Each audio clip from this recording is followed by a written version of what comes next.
akekho olufundisayo kanjalo nolufundelayo okhona olufundayo. Isikole salo asivulwanga, abafundisi abalwazi, oshoyo ukuthi uyalwazi akalifundiswanga naye wazifundela.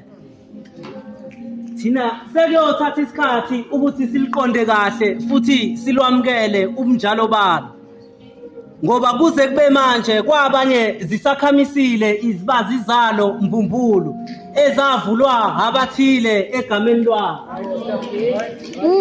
Ubumsulwa balo nobuhle balo ungeke uqede ngokulininda ngobubi bendlela yokuphila yakamumva. Ukulibeka esikalini ulilinganise nengcebo kungukulehlisa ungakalilinganisi.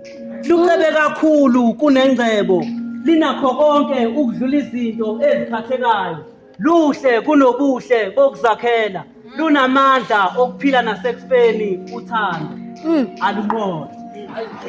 Uthando luzimele ngokwalo, alukho olesekwayo. Uma seniqalile ukwenza izaba zokuleseka, nibokwazi ukuthi alisekho. Awu zinsizwa, zinsizwa ezingalidanga ubhedu. Niyakuvika kanjani empini yothando lanamhlanje olunikhuthuza imali noma ningasebenzi?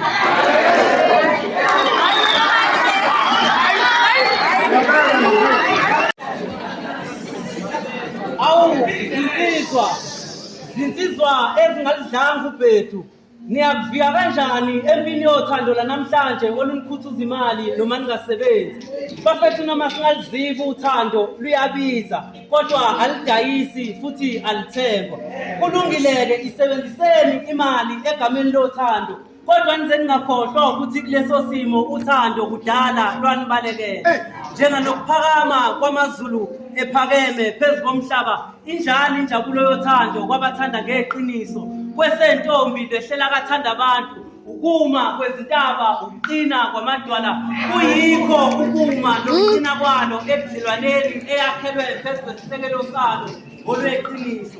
Isabizwana sokukhomba, isabizwana soqobo kanye nesenala. Pho singayibiza ngani leyo kungathekisa olweqiniso kungelona? Bafethu konke kunesikhathi sakho futhi konke kubekela umkhawulo.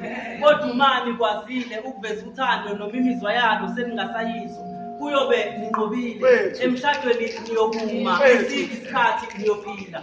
Uthando-ke lunye aluhlukene. Uma kwenzeka nina nihlukana, nibokwazi ukuthi kuhlukana nina anihlukani nalo, nihlukana ngaphandle kwalo.